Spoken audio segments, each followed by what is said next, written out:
Assalamualaikum warahmatullahi wabarakatuh. Waalaikumsalam. Alhamdulillah bil Mustafa Sayyidina Muhammad sallallahu alaihi wasallam wa barakatuh wa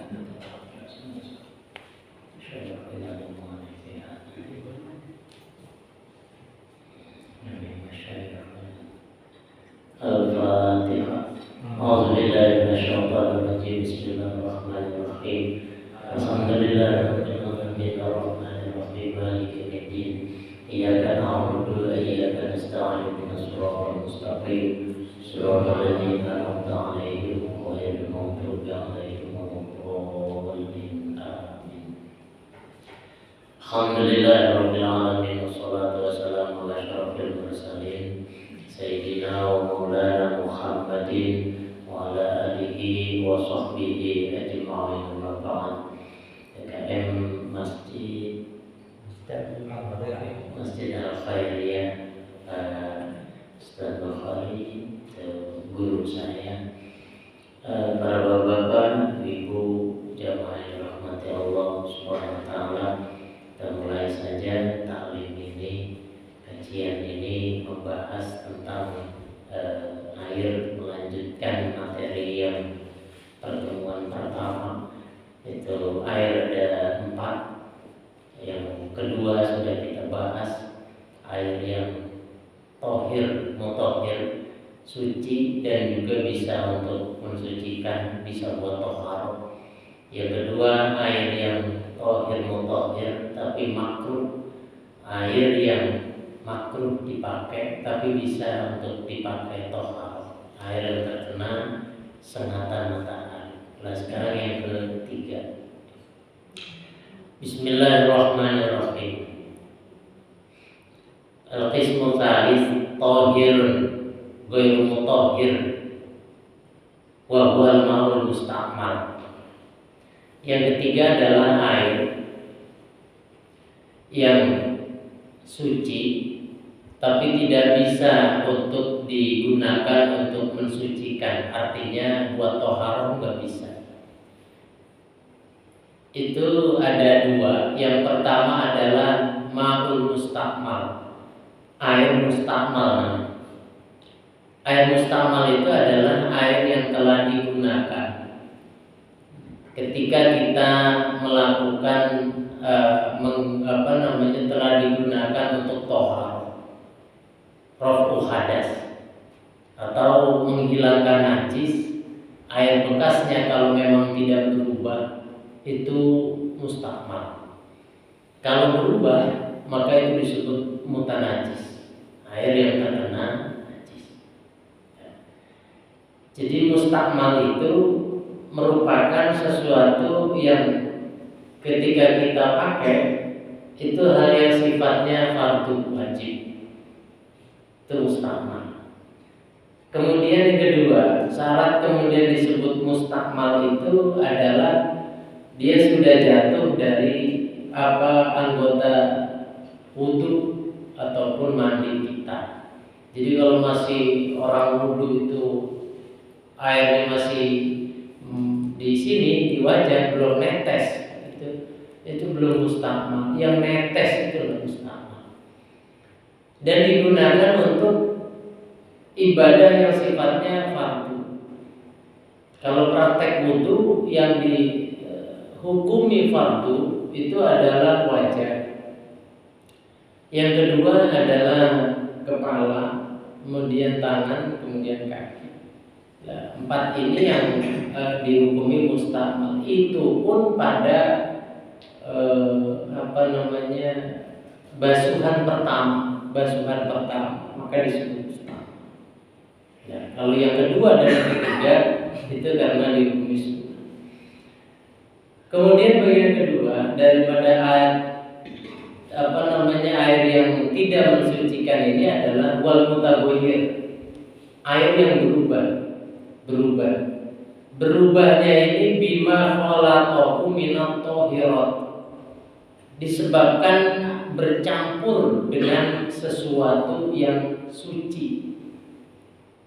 Itu suci tidak bisa mensucikan. Umpamanya ini air segelas air mutlak terus bercampur larut dengan sesuatu yang suci, teh dan gula, maka air ini akan berubah sehingga sekarang namanya menjadi air teh. Ketika perubahan ini yang sampai merubah nama, maka itu tidak bisa lagi kita pakai untuk tohar. Meskipun dia suci, tapi tidak bisa digunakan untuk tohar. Itu kalau memang yang sifatnya larut atau bercampur. Berbeda kalau yang tidak larut, perubahan itu yang mujawir namanya, bersandingan saja. Ya. Umpamanya air yang melewati karena pipanya bau umpamanya begitu, memang dari pabriknya begitu, terus melewati itu kemudian air itu berubah gitu. Asal barang yang suci itu tidak ikut larut ke dalam air, maka dia tetap dihukumi suci. Yang jadi permasalahan adalah ketika larut bersama air itu, kayak teh dengan gula itu larut bersama air. Kalau yang tidak, ya, termasuk diantaranya adalah ketika air memang tidak bisa dihindari dari hal-hal seperti itu. Contohnya lumut itu nggak bisa ya dihindari. Kemudian juga cangkang pohon begitu, kalau pada jatuh gitu akhirnya airnya jadi berubah, itu yang nggak masalah. Yang masalah. Ya. Kemudian juga yang dikecualikan adalah air yang berubah bitulil muksi, sebab terlalu lamanya menggenang. Biasanya air kalau terlalu lama itu bau, bahkan ya berubah rada keruh, kemudian juga bau barangkali. Itu bagian yang ketiga. Jadi yang ketiga itu adalah air yang suci tapi tidak bisa mensucikan, alias dia nggak bisa dipakai toharoh. Itu ada dua, yakni mustakmal dan air yang berubah disebabkan perkara yang suci. Sekarang yang keempat, wal-qismu rabi'. Yang keempat itu adalah ma'un najisin, air yang najis, maksudnya terkena najis. Air yang najis ini ada dua, sama seperti bagian ketiga tadi. Ada dua. Yang pertama adalah air yang sedikit, kemudian kemasukan najis, baik air itu berubah ataupun tidak, maka air itu tetap dihukumi najis. Contoh, ada air segayung gitu ya, terus kena eheknya cecak gitu, belum. Ya. Air ini sedikit terus terjatuh najis. Baik ini air yang segayung ini berubah ataupun tidak, itu tetap dihukumi najis. Air sedikit yang kemasukan najis. Maksudnya sedikit itu wahwa dunal kullataini, air yang kurang dari 2 kulah. Tadi kita bahas 2 kulah. Jadi yang kemasukan najis, air sedikit kemasukan najis. Lain halnya kemudian dikecualikan nanti kalau model bangkai yang memang nggak punya darah yang ngalir ketika kita sobek dia atau ketika mati begitu, seperti lalat, semut, segala macam, serangga itu bawahnya. Itu ketika jatuh dengan sendirinya ke air, maka ini dimaafkan, artinya nggak masalah, nggak apa-apa. Artinya yang kedua, al-kana kulataini fatabayaro, atau air itu sebetulnya 2 kula alias banyak, lantas kemudian berubah ya karena bercampur najis tadi. Jadi bagian keempat ini bisa jadi airnya sedikit. Kalau kemasukan najis, baik itu berubah ataupun tidak, tetap dihukumi najis. Yang kedua, airnya banyak, bahkan lebih dari 2 kula. Akan tetapi ketika kemasukan najis dia berubah. maka ini pun disebut dengan air najis. Wal gullatani khamsumi'ati ritlin bagdadiyin taqriban fil asr. 2 gula itu adalah ukuran, kalau bahasa sini itu yang jadi tolak ukur adalah 500 kati itu Baghdad kira-kira. Sebab dulu perhitungannya air disebut 2 gula. Ketika ada orang yang di zaman Rasul itu bawa kayak kendi, kalau orang Pamahan namanya tempayan, di tempayan, ya, tempayan. Itu. Ketika ada orang dewasa membawa itu terus dia buang, itu disebut 2 gula. Sementara ukuran per daerah itu nggak sama, begitu. Makanya kemudian 2 gula itu banyak beberapa versi yang kemudian coba menghitung 2 gula. Tapi yang paling populer itu adalah 60 cm. 60 cm. Jadi 60 cm itu udah jadinya. Jadi 2 gula itu 1 hasta diro. Kalau diro itu. Jadi kalau di kajian fikih ada bahasa diro, 1 diro itu dari ujungnya jari yang tengah sampai ke siku. Jadi kalau diukur begini, 1 diro itu dari ujungnya jari tengah sampai siku, kemudian seperempatnya. Jadi 1 diro per 4. 1 diro per 4. Kayak gitu.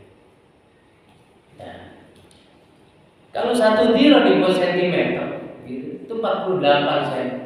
Kemudian ditambah seperempat itu ya kira-kira ya 60 cm. Jadi 60 dikali 60 dikali panjang kali lebar kali kubik itu. Iya, kubik. Dan satu lagi, kadang orang tidak memahaminya bahwa 60 cm itu ukuran volume airnya, bukan bentuk kolamnya. Harus segitu, enggak. Maksudnya adalah andai kata air itu dipenuhi ukuran demikian 60 cm, itu muat, itu segitu. Jadi volume airnya bukan makanya bisa saja kolam yang modelnya memanjang gitu, tidak harus persegi gitu kan, harus memanjang gitu. Ya boleh-boleh saja, silakan. Yang terpenting adalah andai kata dibuat liter itu kira-kira sekitar 216 liter. Jadi karena 60 cm dikali 60 dikali 60 itu sama dengan 216.000 centiliter. Kalau dijadikan liter maka 1000 centiliter, kemudian 216.000 centiliter itu dibagi 1000 jadi 216 liter. Kira-kira ukuran liter kalau dibuat kita pakai liter itu ya segitu, 216 liter. Ya, wallahu a'lam bishawab. Itu kajian pada kesempatan kali ini. Pertemuan berikutnya kita akan membahas tentang masalah kulit bangkai, bulunya dan lain sebagainya. Mudah-mudahan kita bisa istiqomah dalam majelis ini. Silakan kalau ada pertanyaan dan bebaskan pertanyaannya apa saja. Assalamualaikum warahmatullahi wabarakatuh.